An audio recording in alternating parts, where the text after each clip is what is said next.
저희가 오늘 함께 보실 말씀은 사사기 6장입니다. 사사기 6장 39절에서 40절 말씀. 사사기 6장 39절에서 40절 말씀. 제가 가진 성경으로 구약 성경 372면에 있습니다. 네, 다 피셨을 줄 믿고 저희 같이 함께 합독하실까요? 시작. 기드온이 또 하나님께 여쭈되 주여 내게 노하지 마옵소서. 내가 이번만 말하리이다. 구하옵나니 내게 이번만 양털로 시험하게 하소서. 원하건대 양털만 마르고 그 주변 땅에는 다 이슬이 있게 하옵소서 하였더니 그 밤에 하나님이 그대로 행하시니 곧 양털만 마르고 그 주변 땅에는 다 이슬이 있었더라. 아멘. 사사기에는 사사가 12명 등장합니다. 12명. 그 중에 6사사는 설명이 많아요. 이것을 성경은 대사사다 이렇게 불러요. 분류할 때 대사사. 대사사가 6명 있는 것입니다. 그리고 분량이 별로 없는 사사들이 있어요. 이게 소사사라고 불러요. 이 대사사들 6명을 잘 살펴보면 사사들의 믿음이 점차 안 좋아지고 있다는 것을 알 수 있습니다. 사사기는 믿음이 점점 좋아지지 않는, 점점 사라지는 사람들에 대한 이야기예요. 예를 들어서 첫 사사였던 온니엘이 있어요.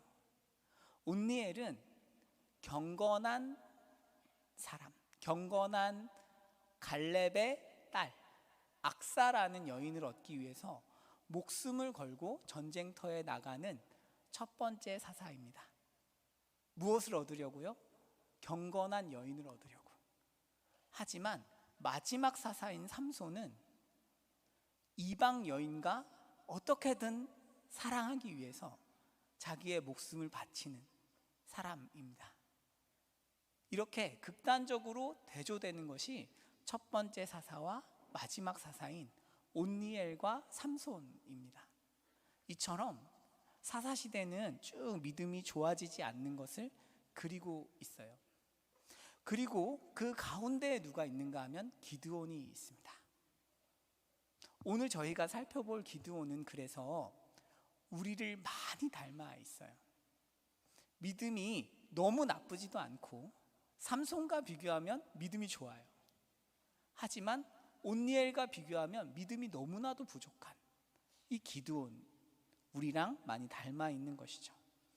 오늘 이야기는 미디안과 아말렉과 동방 사람들의 연합군이 기드온이 이제 우상숭배를 멈췄을 때 이스라엘을 공격하는 지점에서 시작합니다. 33절입니다. 저희 같이 한번 읽어보실까요? 시작. 그때에 미디안과 아말렉과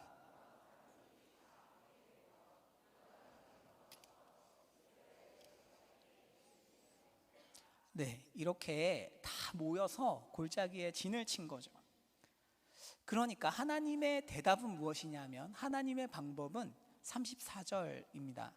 34절에 여호와의 영이 기드온에게 임했습니다. 성령이 온 것이죠. 성령이 와서 어떻게 하시냐면 기드온에게 임하니까 기드온이 나팔을 막 불었어요. 군대를 소집한 거죠.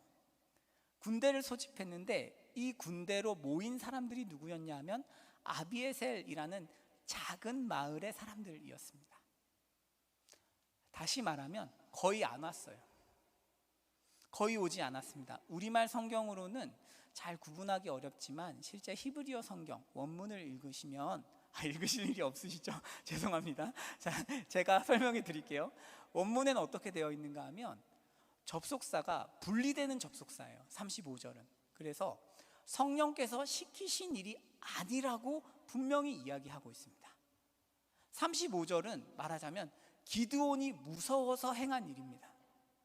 기드온은 아비에셀 사람들만 모이니까 무서웠어요. 아비에셀은 작은 고을이거든요. 얼마 안 되니까 북이스라엘, 이스라엘 말하자면 북쪽 지역에 전부 다 파바를 보내서 병사를 모은 것입니다. 성경은 미디안 군대, 연합군이 너무나 많았다고 증거하고 있기 때문에 기드온의 이런 행동도 이해가 가는 것이죠.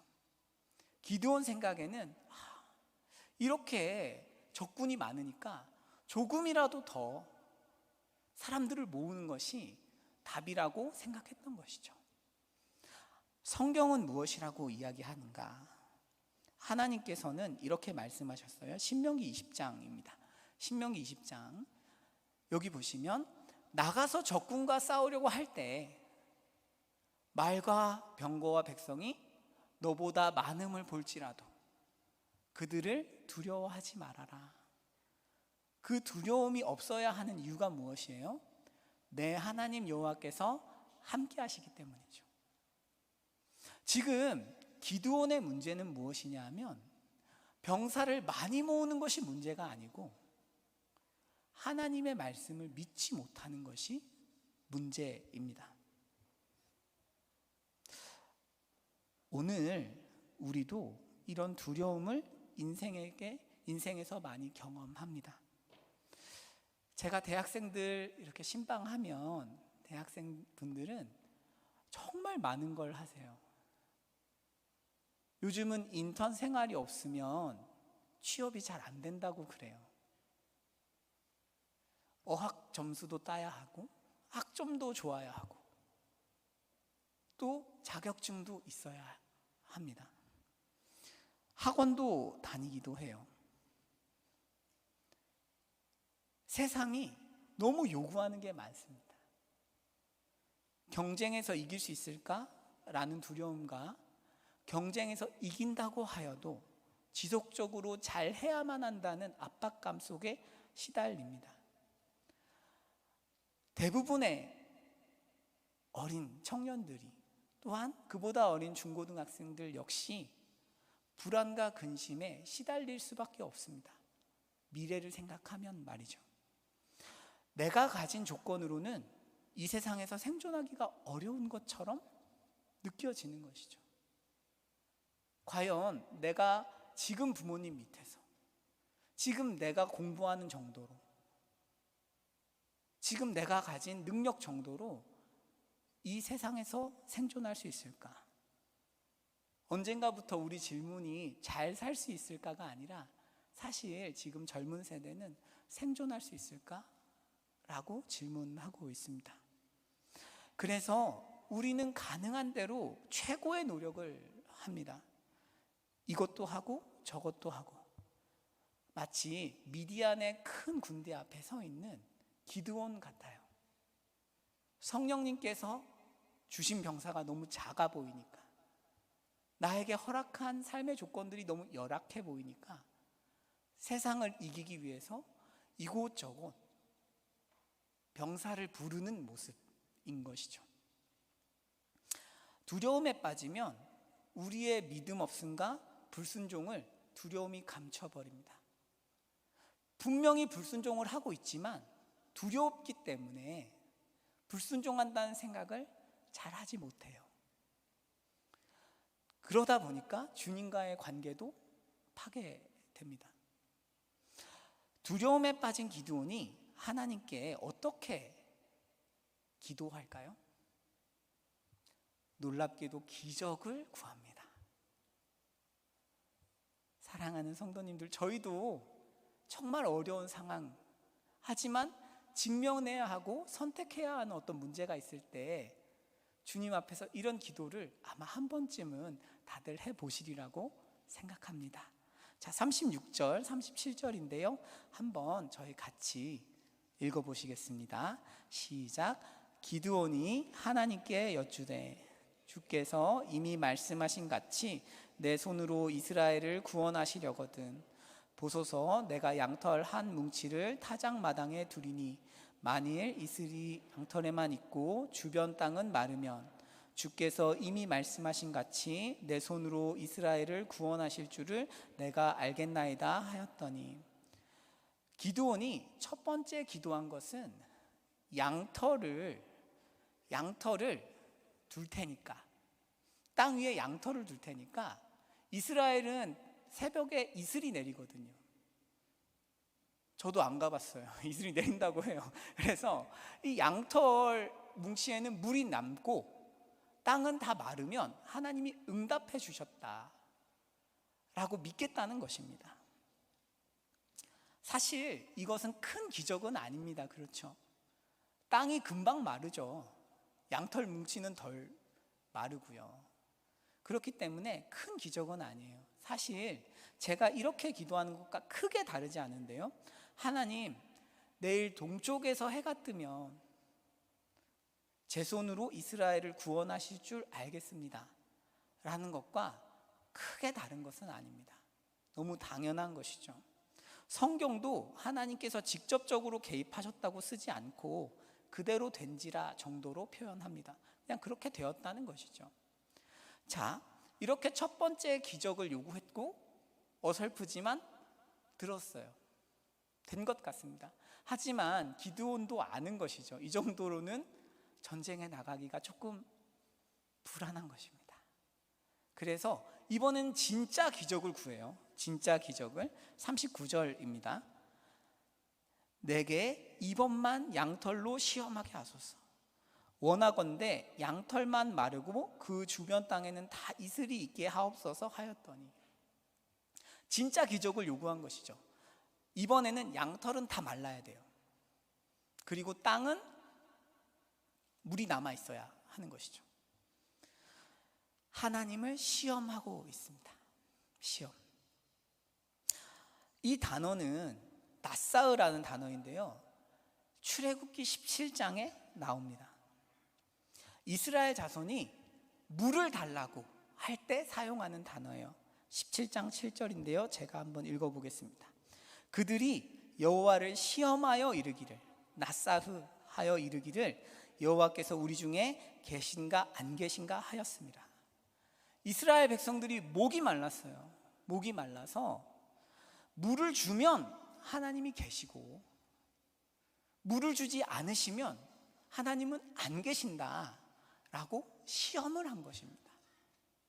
하나님이 정말 계시다면 나에게 물을 주십시오. 지금 기드온이 하는 행동도 광야의 이스라엘 백성들하고 같은 것이죠. 주님께서 제 기도를 들어주시면 전쟁터에 나갈 것이고 하나님이 있는 것이니까요. 하지만 주님께서 기도를 들어주지 않으시면 하나님은 안 계시거나 혹은 계시더라도 이 전쟁에서 이기게 하실 생각이 없는 것이니까 나가지 않겠다는 것이죠. 저도 대학교 입시를 준비하면서 하나님을 참 많이 시험했던 것 같아요. 대학 입시는 저에게 너무나 높은 관문이었어요. 부모님은 제가 명문대학교에 진학하기를 간절히 바라셨습니다. 저는 실력이 없었어요. 가장 안 좋은 조합이죠. 기대가 높은 부모님과 실력 없는 아들의 조합은 재앙이죠. 그런 실력이 없는데 어머니가 아는 대학은 이제 서울대 뭐 이런 거예요. 그 당시는 서울 법대가 있을 때예요. 그래서 어머니는 어렸을 때부터 제가 서울 법대를 갈 거라고 혼자 믿으셨어요. 믿음이 굉장히 좋으신데, 자, 그러니까 저는 얼마나 고통스러웠겠습니까?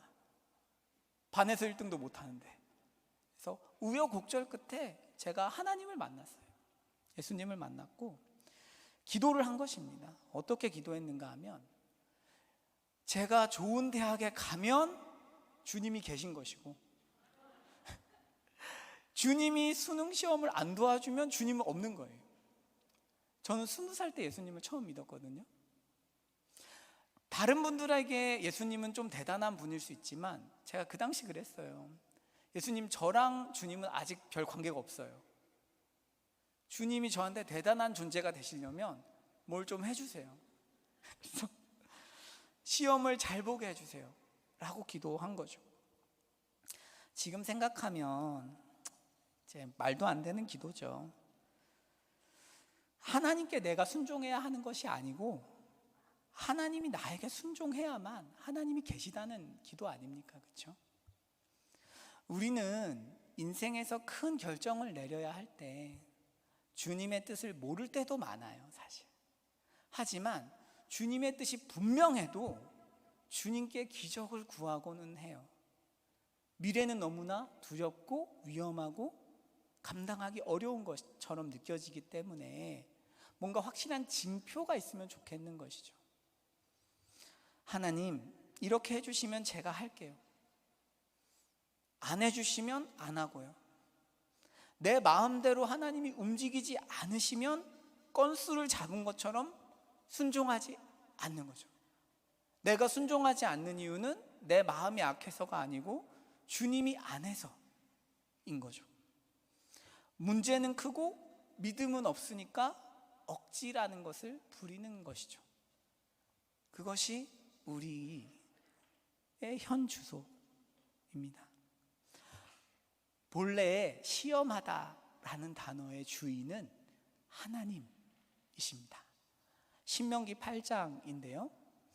이렇게 시험하다를 써야 해요. 내 하나님 여호와께서 이 40년 동안에 내게 광야의 길을 걷게 하신 것을 기억하라. 왜 원하는 대로 인생을 풀어주지 않으시는가? 왜 애굽에서 구원하신 이후에 바로 가나안을 주지 않으시고 광야에서 훈련시키시는가? 너를 낮추시며 너를 낮사요 시험하사 내 마음이 어떠한지 그 명령을 지키는지 지키지 않는지 알려 하심이라. 하나님이 사용하시는 표현입니다. 주님은 기드온이 말씀을 따라서 전쟁터에 나가시기를 시험하고 계십니다. 기드온이 그 시험을 역으로 이용할 뿐이죠. 주님은 이스라엘 백성들이 물이 없어도 주님을 신뢰하는지 주님의 명령에 따르는지를 시험하고 계십니다. 하지만 이스라엘 백성은 그 시험을 받아서 역으로 주님을 시험합니다. 주님이 내 마음대로 움직여야만 주님이 계신다고 말이죠. 주님은 저에게 대학과 무관하게 하나님을 따르겠냐고 물으셨었어요. 하지만 저는 역으로 주님이 도와주지 않으시면 주님은 계시지 않아 라고 주님을 시험하는 것입니다. 아주 괘씸한 것이죠. 사랑하는 성도 여러분, 이 시험에 우리 주님은 어떻게 반응하십니까? 인간이 하나님을 괘씸하게 무례하게 시험할 때 주님은 어떻게 반응하실까요? 40절입니다. 한번 같이 읽어보실까요? 시작. 그 밤에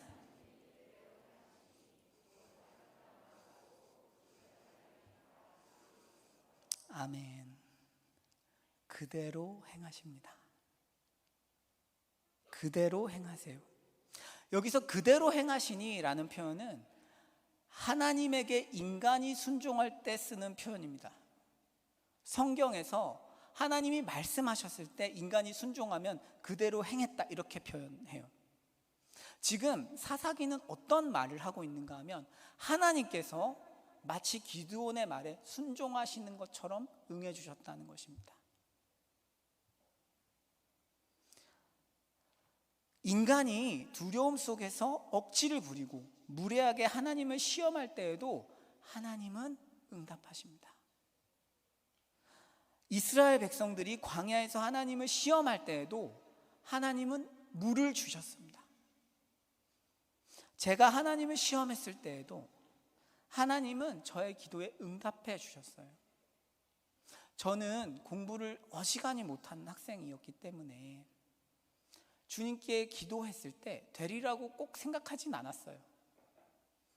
그런데 제가 수년간 붙잡고 있어도 해결되지 않는 시험이었지만 저는 5달 공부했거든요. 마지막에 5달 공부했는데 그냥 수능으로만 얘기하면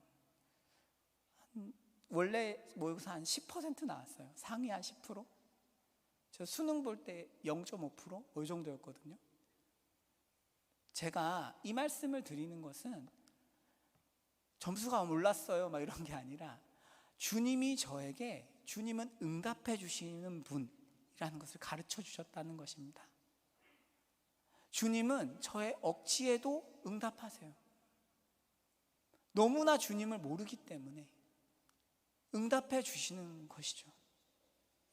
저는 수능 때 영어 듣기 평가를 2개를 찍었어요. 안 들려가지고 다 맞았어요. 제 실력이 아니에요. 보통 찍으면 틀려요. 근데 제가 찍어서 맞추고, 수학 시간에 막 주사위 돌려가지고 맞추고 그랬어요. 하나님께서 늘 들어주시진 않아요. 하지만 적지 않은 경우에 우리의 억지스러운 기도를 은혜로 들어주십니다. 왜 그러실까요? 왜 말도 안 되는 걸 들어주실까요?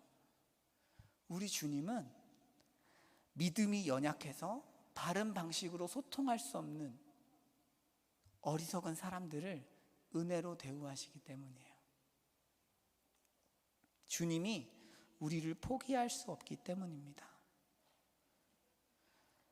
주님은 우리를 죄에서 구원하시고 우리와 교제하시기 위해서 죄 없는 아들을 십자가에 못 박으시는 분이세요.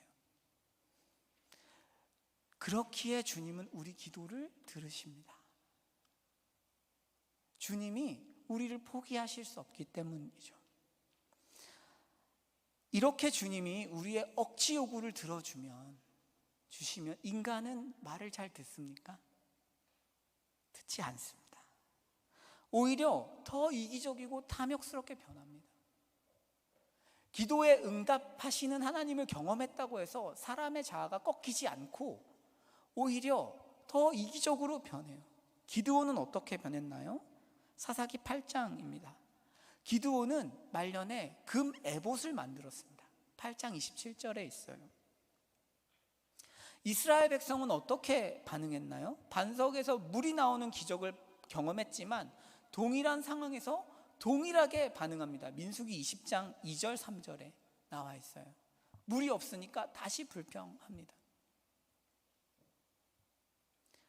저도 은혜로 대학에 갔지만 주님을 사랑하지 않았습니다.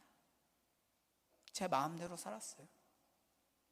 인간은 하나님이 계신지 여부를 시험하면서 하나님의 응답을 기어이 받아낸다고 해도 바뀌지 않습니다. 오히려 삶이 더 어려워져요. 삶이 변하지 않는 이유가 무엇일까요? 시편 106편은 이렇게 이야기합니다. 광야에서 욕심을 크게 내며 사막에서 하나님을 낯싸워 시험했어요. 그 결과 어떻게 되었나요? 여호와께서는 그들이 요구한 것을 그들에게 주셨을지라도 그들의 영혼은 쇠약하게 하셨도다. 우리는 억지를 부립니다. 그리고 받아낼 것을 받아냅니다. 영혼이 약해져요. 우리가 하나님을 이용해서 뭔가를 얻어낸다면 오히려 전체적으로 우리 삶은 망가집니다. 그래서 많은 그리스도인들이 삶이 힘들어지면 기도하고 기도의 응답을 받으면 떠나고 그리고 다시 어려워지면 돌아오는 것을 반복합니다. 왜? 영혼이 쇠약해졌기 때문이에요. 죄성을 이기고 주님께 돌아올 힘이 오히려 없어지는 것이죠. 악순환입니다. 주님은 이런 악순환을 아시면서 들어주십니다. 왜 그럴까요, 도대체? 우리를 향한 하나님의 의도가 무엇일까요? 주님이 우리의 억지 요구를 들어주시고 그 억지 요구를 들어주었을 때 인간이 오히려 하나님과 멀어진다는 사실을 아시면서도 들으시는 이유는 주님이 우리에게 사랑한다고 말씀하고 싶어 하시기 때문입니다. 우리의 기도 응답, 우리에게 주시는 기도 응답은 우리가 잘해서 주신 적이 별로 없습니다. 칼뱅은 우리의 기도를 하나님께서 보시기에 우리의 기도는 오물덩어리와 같다 이렇게 이야기해요. 모든 기도가 그래요. 우리의 동기가 하나님 앞에서 적나라하게 드러나면 하나님은 들어주실 기도가 없다는 것입니다.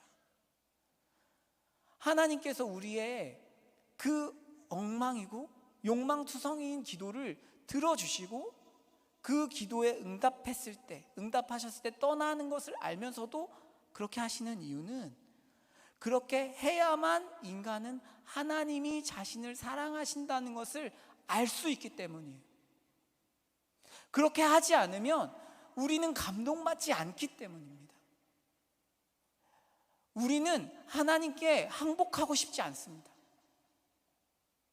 만약 내가 잘해서 무언가를 들어주신다면 그냥 그곳에 계셨으면 좋겠어요. 그렇기 때문에 주님은 우리가 떠나갈 것도 알고, 우리가 주님께 여전히 불순종할 것을 알지만, 우리보다 더 잘 아시지만 들어주십니다. 십자가는 인간의 억지에 대한 하나님의 억지입니다. 십자가는 인간의 구원의 도구, 인간이 잘해서 주어진 구원의 도구가 아니라 하나님께서 우리를 사랑하셔서 베푸신 응답입니다. 생각해 보십시오. 십자가로 가는 과정에서 주님이 인간의 말도 안 되는 억지에 얼마나 많이 순종해 주셨습니까? 배가 고프다고 하면 오병이어를 하세요. 오병이어를 한다고 주님이 좋은 분이라고, 주님을 메시아라고 주님을 따르지 않습니다. 또 먹을 걸 구하러 올 뿐이에요. 건강을 구하는 사람들에게 치유를 해주시면 치유를 받고 떠나갑니다. 목숨을 드리지 않아요. 마지막에는 십자가에 죽어달라는 억지를 부립니다. 주님은 그 요구에도 순종하십니다. 왜 이렇게까지 하실까요? 우리는 이 방법 말고는 없기 때문입니다. 우리는 이렇게 주님의 마음을 아프게 하지 않고는 주님이 우리를 사랑하신다는 것을 확신할 수 없고 신뢰할 수 없기 때문입니다. 인간은 그렇게 많이 망가져 있습니다. 사랑하는 성도 여러분, 이 하나님 생각해 보실 때 너무나 좋지 않으십니까? 저는 최근에 한번 생각을 해봤어요. 20살에 제가 처음 만났던 예수님, 이제 제가 40이 가까운데 20년 동안 주님은 내 인생에 무슨 일을 하셨나? 정말 놀라운 걸 발견했어요. 주님은 제 인생에 한 번도 나쁜 일을 하지 않으셨어요. 저는 주님께 별로 잘한 게 없어요. 그러나 주님은 언제나 신실하셨어요. 저는 이걸 다시 한번 깨닫고 너무 놀랐어요. 그래, 주님의 선한 말씀을 기가 막히게 늘 응답되어 왔구나. 기도 응답이라는 것 자체에 주목하면 우리의 영혼은 쇠약해질 것입니다. 그러나 우리의 억지 기도에도 그것을 들어주시는 하나님을 생각해 보십시오. 왜 들어주시는가요? 그만큼 우리를 사랑한다고 알려주시기 위해서예요. 내가 너를 너무너무 사랑한다. 너의 말도 안 되는 요구에 우준아, 내가 너를 응답해 줬잖아. 저는 가끔 그런 생각을 해요. 주님께서 저를 왜 불러주셨을까? 목회자 말고 그냥 그리스도인으로 왜 불러주셨을까? 주님의 뜻이 있겠죠. 하지만 제가 나름대로 내린 결론은 불쌍해서입니다. 그냥 주님을 모르는 인생이 너무 불쌍하니까 저러다 애가 죽겠구나. 주님이 좋으신 분이죠. 사랑하는 성도 여러분, 이 사랑을 평생에 걸쳐서 경험하고 싶지 않습니까? 세상 가치에 절여져서 외롭고 허탄한 것들로 삶을 낭비하는 것이 조금은 지겹지 않으십니까? 인생은 주님을 알아가는 과정입니다. 그리스도에 대한 지식 말고 우리 삶에 남는 게 뭐가 그렇게 있겠어요? 하나님의 사랑 안에 거하고 머무르면서 살아가고 싶지 않으십니까? 어떨 때 가능합니까? 우리의 억지에 응답하시는 하나님의 은혜를 생각해 보십시오. 기드온의 억지 기도에 응답하고 계신 하나님, 내 인생에 가장 힘들었을 때 그 억지에 응답하셨던 주님, 그 하나님의 사랑을 생각해 보십시오. 우리 인생의 두려움은 우리가 대단한 것을 이룬다고 사라지지 않습니다. 그냥 스테이지가 바뀌는 것뿐이에요. 하지만 우리가 주님에 대한 지식으로 우리의 마음이 차기 시작하면 두려움은 잠재워집니다. 청년 세대가 좀 더 뭔가 내가 불안해서 벗어나고 싶고 뭔가 이 삶에서 벗어나고 싶을 때 할 수 있는 유일한 방법은 주님을 아는 것입니다. 주님이 어떤 분이시고 주님이 내 삶에 어떤 일을 행하실 수 있고 어떤 일을 행해 오셨는지를 알면 자유가 있습니다. 그때에만 잠잠해집니다. 사랑하는 성도 여러분, 이런 주님과 기도로 교통하는 금요일 밤 되시기를 축복합니다. 기도하겠습니다.